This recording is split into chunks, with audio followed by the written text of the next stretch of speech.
सबसे पहले मंच पर बुलाना चाहूंगी मैं अपने सहयोगी अबू हुरैरा को, वो मंच पर आए और अगले जो हमारे विशेष मेहमान हैं उनको भी मंच पर बुलाना चाहेंगे।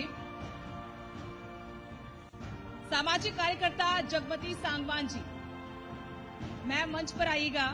पूनम आर्या जी, प्रवेश आर्या जी, मंजू हुड्डा जी चेयरपर्सन है जिला परिषद रोहतक। आप सभी मेहमानों का सबसे पहले तो बहुत बहुत स्वागत है न्यूज 18 के इस मंच पर। और न्यूज 18 ने एक पहल की है सार्थक संवाद की, ताकि हरियाणा विकास के पथ पर आगे बढ़े। सार्थक संवाद होना चाहिए कि विकास के लिए क्या रोड मैप है, क्या वो राह है जिससे गुजरते हुए हरियाणा विकास के रास्ते पर आगे बढ़े। एक सार्थक पहल न्यूज 18 हरियाणा की तरफ से की गई है और इस कड़ी में आज हम पहुंचे हैं रोहतक। राइजिंग रोहतक की बात हो रही है। कुछ खास मेहमान जो सामाजिक सरोकार से जुड़े हुए हैं, तो विकास की बात होगी तो सामाजिक सरोकार की बात भी होगी। Over to you Abu.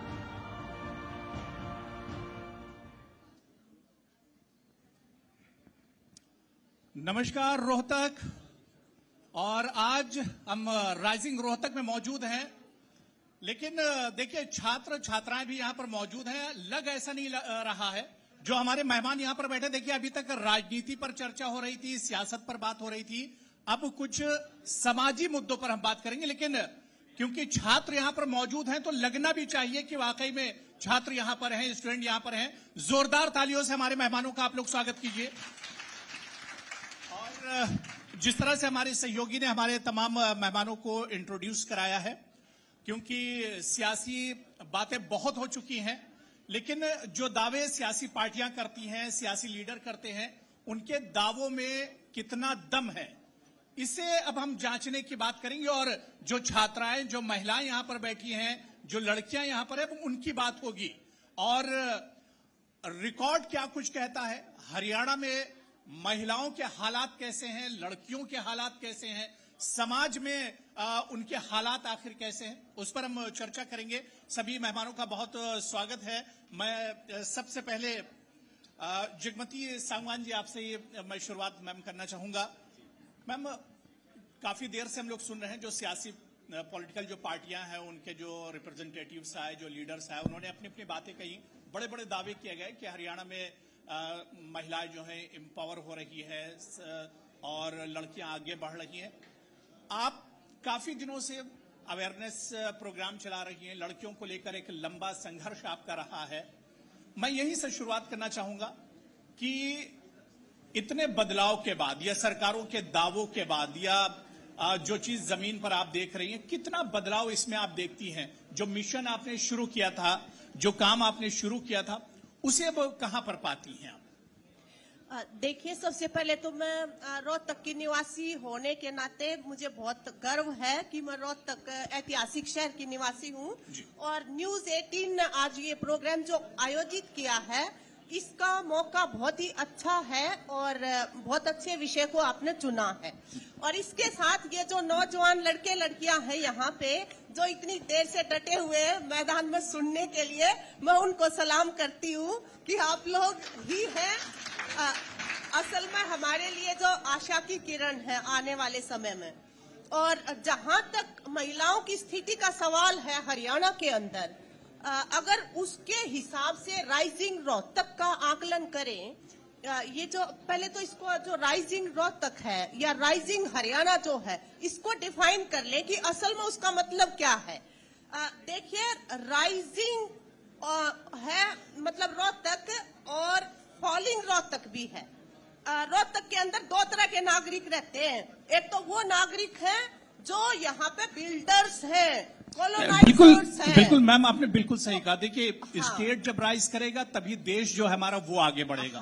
और इसी वजह से हमारे नेटवर्क ने, हमारे चैनल ने ये एक प्रयास किया है कि जिले जिले जाकर, डिस्ट्रिक्ट डिस्ट्रिक्ट जाकर इसे राइज करना और बढ़ाना है।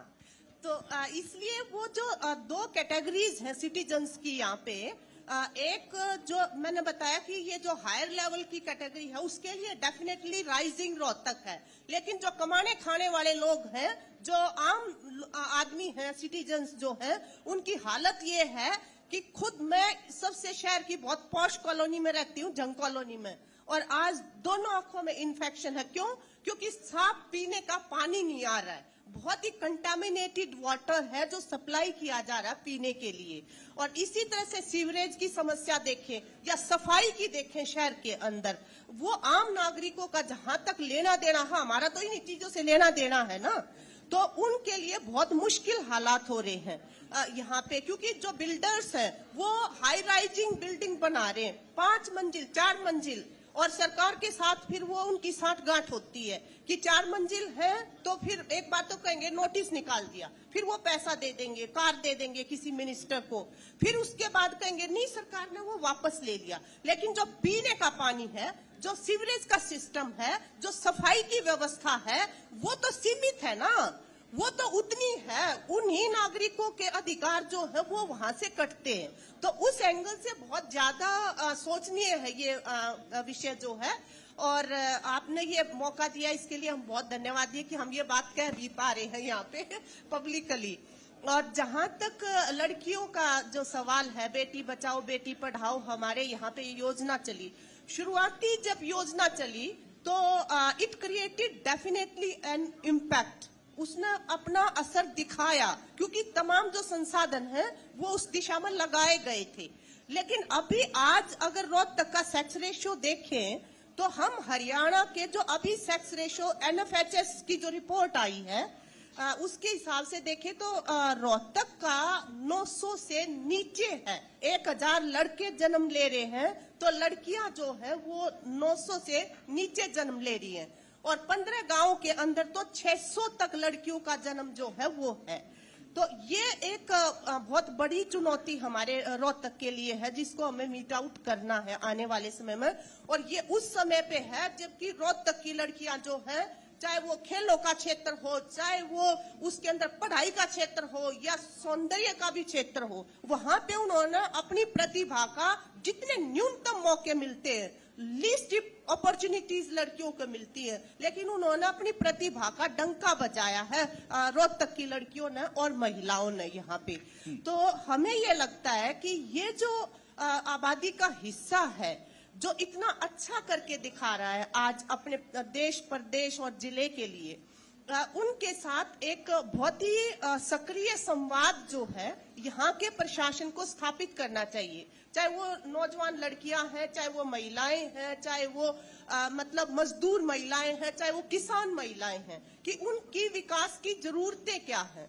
आज सिविल सोसाइटी जो डेमोक्रेसी के अंदर होता है, सिविल सोसाइटी एक बहुत बड़ा मतलब एस्पेक्ट है डेमोक्रेसी को सफल बनाने के लिए, लेकिन सिविल सोसाइटी को तो बिल्कुल उपेक्षा कर रखी है कि हम क्या फील करते हैं। हम भी तो चाहते हैं ना कि भी हमारा रोहतक जो है वो विकास करे, आगे बढ़े और खुशहाली हो यहाँ पे।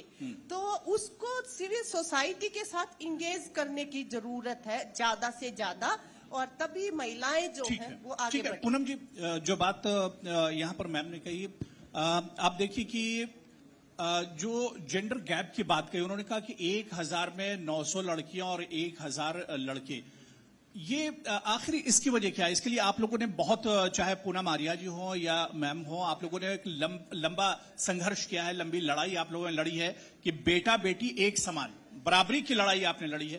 फिर ये कहां पर कमी रह जाती है? सबसे पहले तो मैं आपके चैनल को बहुत बधाई देती हूं और धन्यवाद करती हूं कि हमारे को यहां बोलने का अवसर दिया है। आपने सही कहा है कि इतना सब कुछ होते हुए भी आज सेक्स रेशो जो है उसके ऊपर प्रश्न चिन्ह है। इसका मैं ये बताना चाहती हूं कि ये जो दोनों के अंदर जो जेंडर इक्वालिटी है उसके पीछे कारण सबसे बड़ा यही है कि हम क्यों इसको नहीं स्वीकार करते, क्योंकि बहुत सदियों तक जो है महिला को 2 नंबर पे रखा गया, और ये एक मानसिक रोग है, एक मानसिक बीमारी है। शारीरिक बीमारी का इलाज बहुत जल्दी हो जाता है, लेकिन मानसिक जो बीमारी होती है उसमें सदियों सदियों लग जाते हैं। और कहीं ना कहीं लोग इस बारे में जागरूक हैं कि हमें कम बच्चे चाहिए, और कम बच्चे आज जो है एक तरह से स्टैंडर्ड सिंबल बन गया हमारा कि भाई कम बच्चे होंगे, अच्छी सी उनकी परवरिश हो सकती है।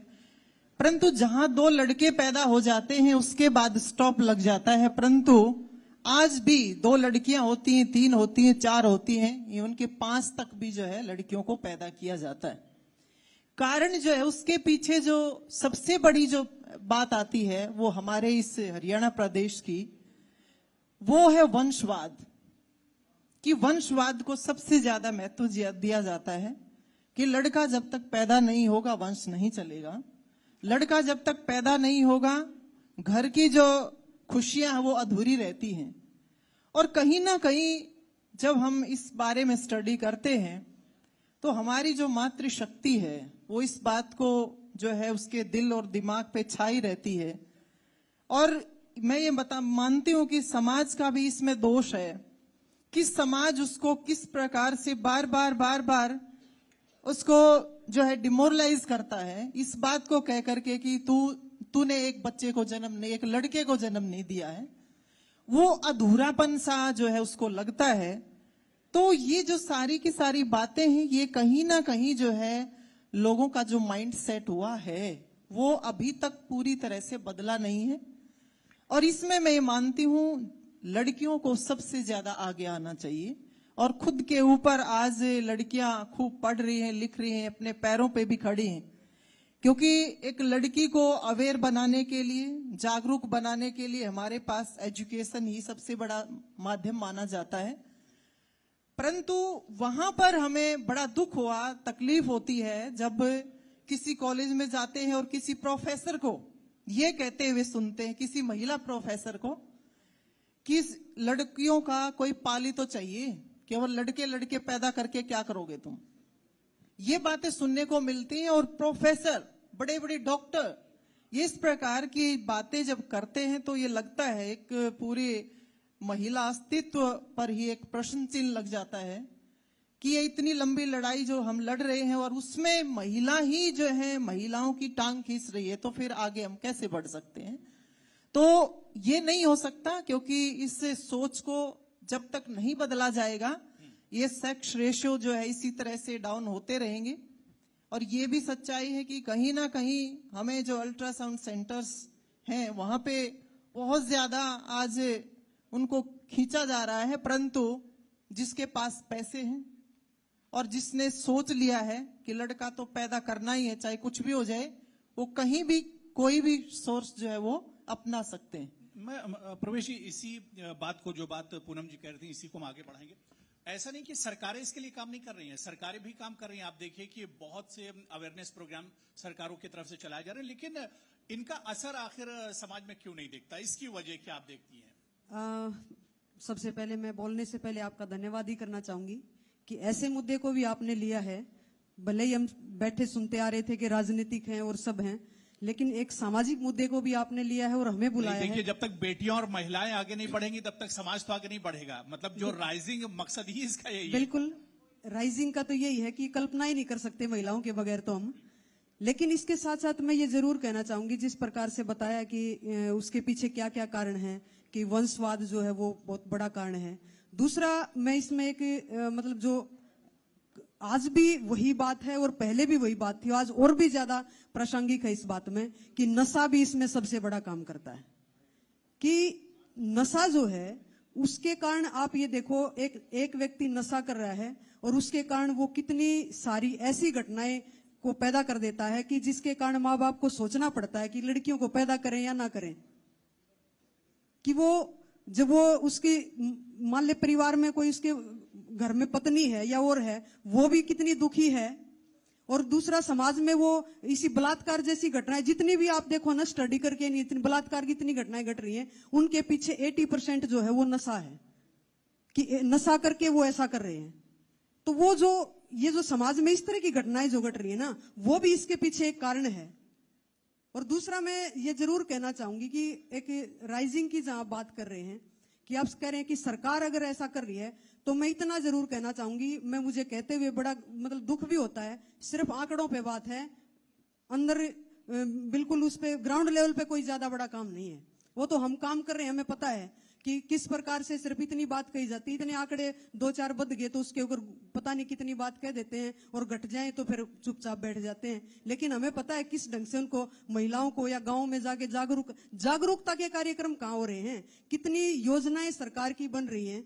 मैं ये मानती हूं कि जब हम विकास की बात करते हैं, समाज के विकास की बात करते हैं, उसकी सबसे छोटी इकाई जो है वो परिवार होता है। और परिवार के विकास के लिए सरकार की कितनी योजनाएं बनती हैं। अब सबकी अपनी अपनी एक, मैं कहती हूं कि सबका एक नजरिया होता है कि एक लड़की जो है वो थोड़ी सी टेढ़ी मेढ़ी चल रही थी, एक व्यक्ति जो है डॉक्टर था वो कह रहा है कि इस लड़की के पैर में जो है लैच है थोड़ी सी, इसलिए ये ऐसा, ये इसके थोड़ी सी मोच आ गई होगी, शायद ऐसा चल रही है। दूसरा व्यक्ति कह रहा है नहीं ये तो वैसे ही मटक मटक के चल रही है। दो व्यक्ति आपस में बड़ा झगड़ा कर रहे थे। तीसरे व्यक्ति ने कहा क्यों झगड़ा कर रहे थे, पूछ लो ना, लड़की इसी तरफ आ रही है। तो उसने कहा कि उस लड़की से पूछा अगर क्या हो गया अभी तुम्हारे ऐसे क्यों चल रही है, बोला भाई मेरे तो चप्पल टूट गई। तो बात कुछ और होती है और सोचते कुछ और है। मैं ये इसलिए उदाहरण दिया है मैंने ये कि ग्राउंड लेवल पे जब हम जाके देखते हैं ना तो वो बात अलग होती है कि क्या क्या कारण है उसके पीछे। और सरकार जिस ढंग से कहती है कि हमने तो जो है इतने तो रथ लगा दिए, बेटी बचाओ रथ, एक भी आज 10 साल, कल 10 साल हो गए थे इस बात को कि वहां से चालू किए थे बेटी बचाओ रथ, गांव गांव में प्रचार करेंगे। लेकिन हम भी घूम रहे हैं और ये कितने सारे बच्चे बैठे हैं, आप भी घूम रहे होगे, कोई बेटी बचाओ रथ प्रचार करते हुए देखा आपने? देखा किसी ने? नहीं देखा जाता। कहने में बातें होती हैं लेकिन करने में नहीं होती। मैं इतना कहना चाहूंगी कि जितनी भी योजनाएं बने उसमें आपके इस चैनल के माध्यम से मैं कहना चाहूंगी, और शायद मेरी इस बात से सब लोग सहमत होंगे कि व्यक्ति के निर्माण की योजना जरूर ये जो 5 वर्षीय बनाए योजना या 10 वर्षीय योजना बनाए, चाहे इसमें 1 वर्षीय ही बना लें, लेकिन कम से कम व्यक्ति के निर्माण की योजना तो बना लें। वो व्यक्ति के निर्माण की योजना बन नहीं रही। और जो है इसलिए जो है आज कितने दुख की बात है कि एक हॉस्टल की वार्डन से हम बात कर रहे थे, वो कह रही हैं कि 70% लड़कियां नशा करने लगी, 70% लड़कियां। अब ये बताओ, यहां मैं जरूर कहना चाहूंगी कि इधर पीजी बने हुए हैं सोनीपत रोड के आसपास, उनमें जो है होम डिलीवरी हो रही है शराब की। सच्चाई बता रही हूं मैं, ये कड़वी सच्चाई है। लेकिन मतलब ये कैसे विकास होगा, कहां राइजिंग होगी अगर इस तरह की बातें चलेंगी? तो ये इन पे कहीं ना कहीं तो रोक लगनी चाहिए। उम्मीद पर ही दुनिया कायम है और हम लोग एक उम्मीद ही बंधी हुई है कि हालात बदलेंगे, बेहतर होंगे। और सबसे बड़ी मिसाल तो हमारे सामने मंजू हुड्डा जी हैं, जो शायद रोहतक जिला परिषद की चेयरपर्सन है और शायद पहली महिला है जो जिला परिषद की चेयरपर्सन है।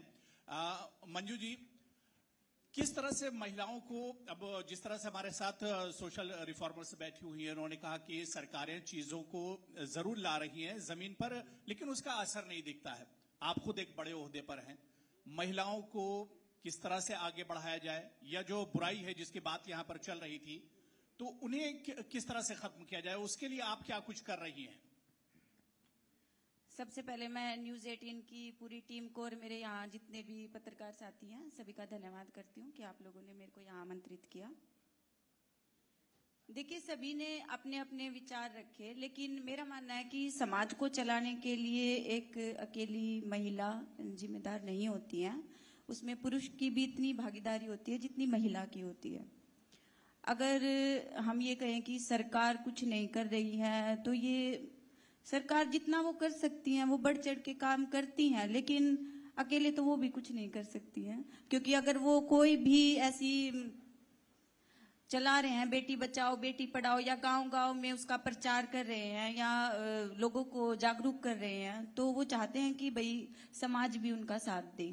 ऐसा तो ना हो कि भाई प्रचार कर रहे हैं लेकिन समाज में जब जा रहे हैं तो लोग उन बातों को सुनना भी नहीं चाह रहे हैं या समझना भी नहीं चाह रहे हैं। मेरे 2 साल के इस करियर में बहुत सारी महिलाएं हैं जो डेली रूटीन में मेरे से मिलती हैं, और हर किसी की अपनी कोई ना कोई मजबूरी होती है या कोई ना कोई ऐसी परेशानी होती है, और एक महिला होने के नाते वो मुझसे अपनी सारी परेशानियां शेयर भी करती हैं।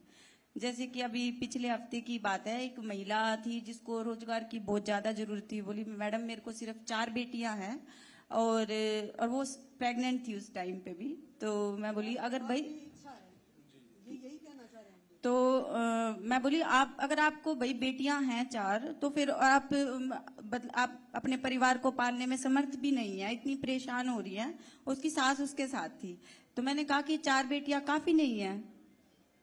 अगर बेटियां चाहें तो माँ बाप के लिए कुछ भी कर सकती हैं, और आज के समाज में तो बहुत कुछ कर सकती है।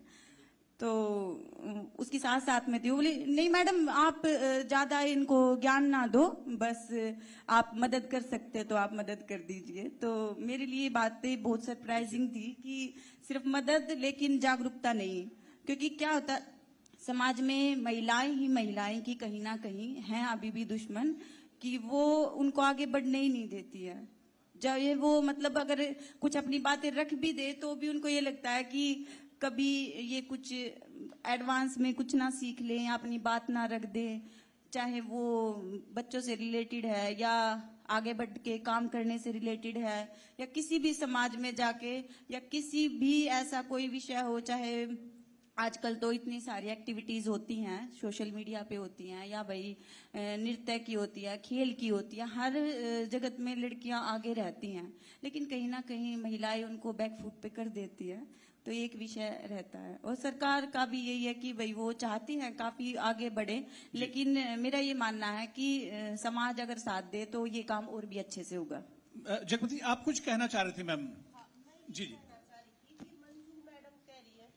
माइक मैम, जी जी माइक ऊपर कर लीजिए। आई एम सो सॉरी। हाँ, पिछली बार जो प्लान्ड बजट था रोहतक के विकास के लिए, एक पैसा भी खर्च नहीं हुआ है उसका। यहाँ पे परसों का इंग्लिश ट्रिब्यून महिलाओं के लिए जो बजट था, हाँ, जो तमाम विकास योजनाओं के लिए मतलब रोहतक की तमाम विकास योजनाओं के लिए सरकार की तरफ से जो प्लान्ड बजट एलोकेटेड है उसका एक पैसा भी खर्च नहीं हुआ है। क्या जो लोग यहाँ पे बैठे हुए हैं जिनकी जिम्मेदारियां हैं उनकी जवाबदेही फिक्स नहीं होनी चाहिए इसके ऊपर? एक तरफ तो हम पीने के पानी के लिए तरस रहे हैं, यहाँ पे सफाई गंदगी के ढेर लगे हुए हैं, इतना मतलब कूड़े को जलाया जाता है क्योंकि सफाई कर्मी पूरे नहीं है, जिससे पर्यावरण जो है एनसीआर के साथ में हमारे शहर का भी उतना ही खराब है पर्यावरण, जो रोहतक का दिल्ली का जो है। तो ये इनके लिए बात करनी चाहिए ना कि भी किसने ऐसा किया है, क्यों नहीं लगाए वो पैसे। अब वो वापस जाएंगे मार्च के अंदर। और ये जो नवीन जैन बैठा, ये प्रवेश और ये बैठी मैडम बैठी, हम बैठे 35 साल से लग रहे हैं समाज के लोग काम करने के लिए। हम तो बिल्कुल तैयार रहते हैं कि किसी तरह से जो प्रशासन है या जो भी चुने हुए हमारे प्रतिनिधि हैं वो सामाजिक नुमाइंदों के साथ भी कोई कंसल्टेशन करें, उनको भी साथ लेकर चले, क्योंकि नतीजे तो तभी आते हैं जब तमाम समग्रता में चीजों को जो है संबोधित किया जाए। उसमें सोशल एक्टिविस्ट है, पॉलिटिशियंस है, एडमिनिस्ट्रेटर्स हैं, ये सब। और मैडम नहीं तो क्या इसमें क्या आप लोग को सरकार का साथ नहीं मिलता है क्या? साथ तो आप छोड़िए, वो मतलब इतने जितनी भी कमेटीज है, I am so sorry to say that कि जो 35 साल से जो मतलब जान की बाजी लगा के या सामाजिक काम करते हैं, ना कोई हमें पद मिला हुआ, ना हम कोई वेतन लेते हैं, वी आर नॉट एनजीओज।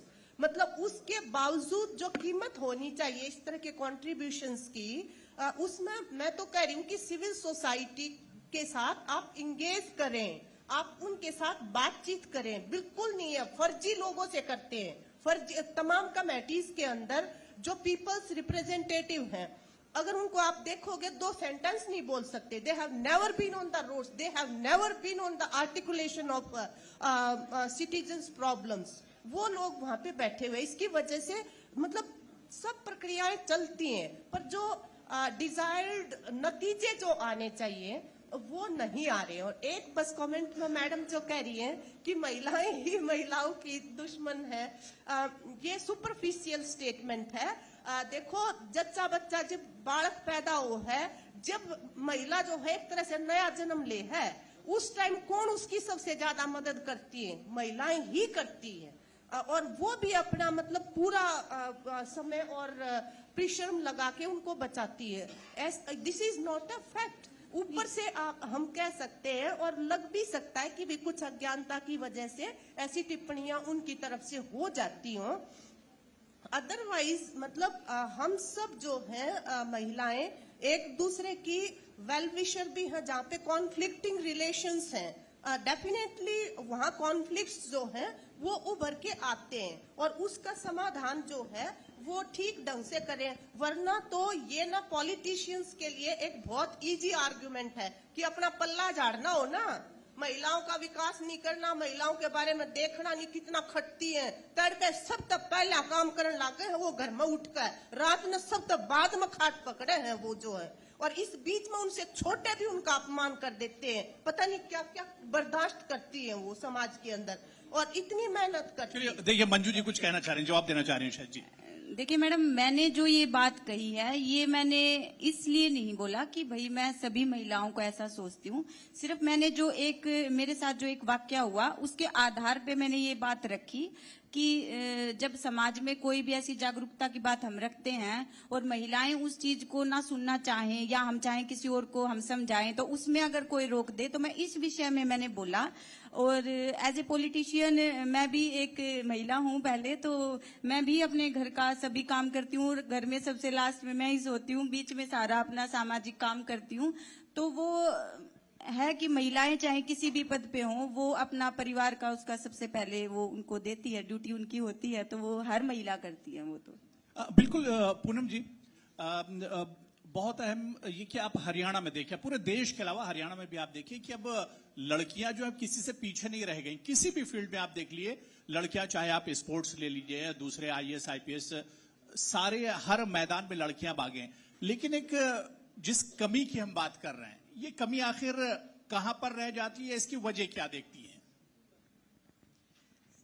देखिए, कमी हमारे संस्कारों की है, क्योंकि आज का जो समय है, हम जो काम करते हैं आर्य समाज के बैनर से काम करते हैं, और आर्य समाज के जितने भी कार्यक्रम होते हैं वो कल्चरल बेस्ड होते हैं, और कल्चरल बेस्ड जितने भी हमारे सामने इवेंट्स चलते हैं उनमें सबसे ज्यादा नैतिकता को ही जो है फोकस किया जाता है। और हमारे कार्यक्रमों में खासकर जैसे हम लड़कियों के लिए काम करते हैं तो उसमें एक शब्द आता है चरित्र निर्माण। और चरित्र निर्माण जिस लड़की का हो जाता है, क्योंकि आप सोच सकते हैं कि हमारा जो इतिहास रहा है, हमारे इतिहास में महिलाओं को बहुत ऊंचा दर्जा दिया जाता है। उसमें कहा यत्र नार्यस्तु पूजन्ते रमन्ते तत्र देवता, कि जहां नारी का सम्मान होता है वहां देवता निवास करते हैं। और आज जैसे कल्चर के नाम पर, संस्कृति के नाम पर बहुत सारे इवेंट्स होते रहते हैं, और कल्चरल प्रोग्राम में सिर्फ डांस को ही हम सबसे ज्यादा महत्व देते हैं। लेकिन कल्चर शब्द अपने आप में एक बहुत बड़ा शब्द है कि आज सिविलाइजेशन के ऊपर तो इतना ध्यान है, इतना फोकस है, लेकिन कल्चर को भूल गए। और कल्चर हमारी आत्मा है, वो जो है दोनों पक्षों को लेके चलती है कि जहां एजुकेशन है वहां उसके साथ साथ संस्कार भी बहुत जरूरी। और जिन लड़कियों के अंदर संस्कारों की कमी है और एजुकेशन बहुत ज्यादा है, डिग्रियां हैं, सब कुछ है, तो वहां कहीं ना कहीं जो है उसको धोखा खाना पड़ेगा, और कहीं ना कहीं उसको जो है उसके जीवन में, लाइफ में अधूरापन रहेगा ही रहेगा।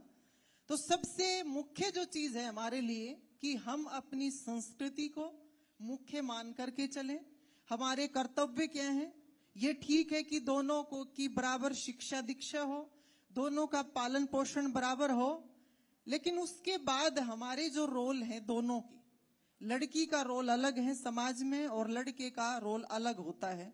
उन अपनी भूमिकाओं को अगर एक लड़की अच्छे से समझ सकती है, जान सकती है, तो किसी भी प्रकार की कोई कमी नहीं रह सकती। कमी वहां रहती है, आप देखिए एक जो माँ होती है वो सबसे ज्यादा बच्चे का पालन पोषण करती है, उसको संस्कारित करती है।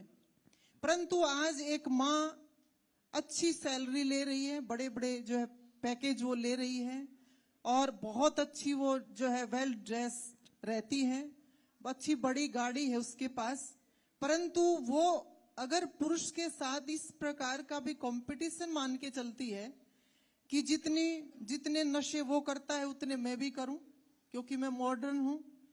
जो है जुआ वो खेलता है तो मैं भी खेलूं, ठीक है।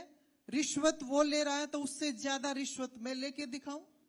अगर इस तरह का पैटर्न हमारा बन गया है परिवार का, तो आप ये सोचिए कि फिर उस बच्चे को मानव कौन बनाएगा, उसको इंसानियत के गुण कौन देगा, अगर वो इस लाइन में जाके अगर एक पुरुष के साथ अपने आप को कंपेट कर रही। आप सोचें एक बार।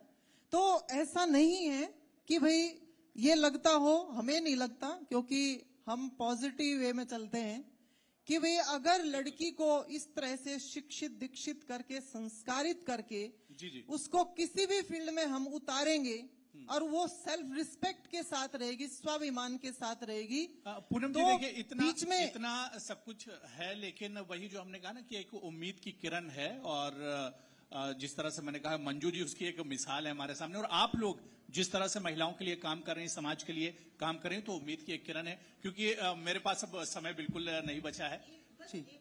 ठीक है, लास्ट कमेंट। हाँ, ये जो संस्कार की बात कह रही है पूनम, देखिए संस्कार जो है, जो हमारे जो बड़े हैं उनको एग्जाम्पल सेट करने होते हैं, तभी संस्कारित होते हैं। महिला अगर माँ के संदर्भ में संस्कारों की बात करेंगे, mother is at the receiving end, she is the last person in decision making, उसके पास कोई किसी तरह की पावर नहीं होती है। लेकिन हमारे राजनेता जो हैं वो क्या मतलब एग्जाम्पल सेट कर रहे हैं। अभी जो संदीप सिंह के लिए आपको पता है हमने कितने हर जिले के अंदर गिरफ्तारियां दी जा कोई कि एफआईआर दर्ज हुई है। भाई कानून की मांग है कि उनको गिरफ्तार किया जाना चाहिए, लेकिन नहीं किया गया। अब प्रवेश बहुत मुख्तसर में हालात बदलेंगे, ये इशारा मिल रहा है जिस तरह की बातचीत हुई है कि हालात बदलेंगे।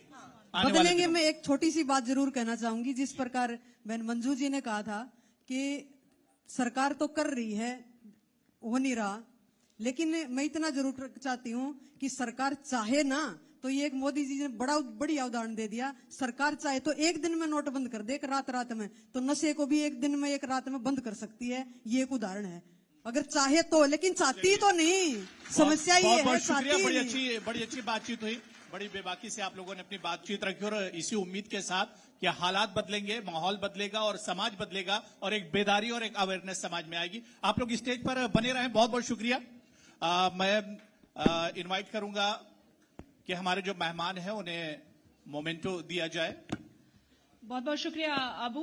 और मैं इस वक्त स्टेज पर आमंत्रित करना चाहूंगी हमारे कंसल्टिंग एडिटर मुकेश राजपूत जी को और हमारे सहयोगी धीरेन्द्र चौधरी को कि वो हमारे मेहमानों को सम्मानित करें। अपना कीमती वक्त निकाला, आपका एक बार फिर से बहुत बहुत शुक्रिया।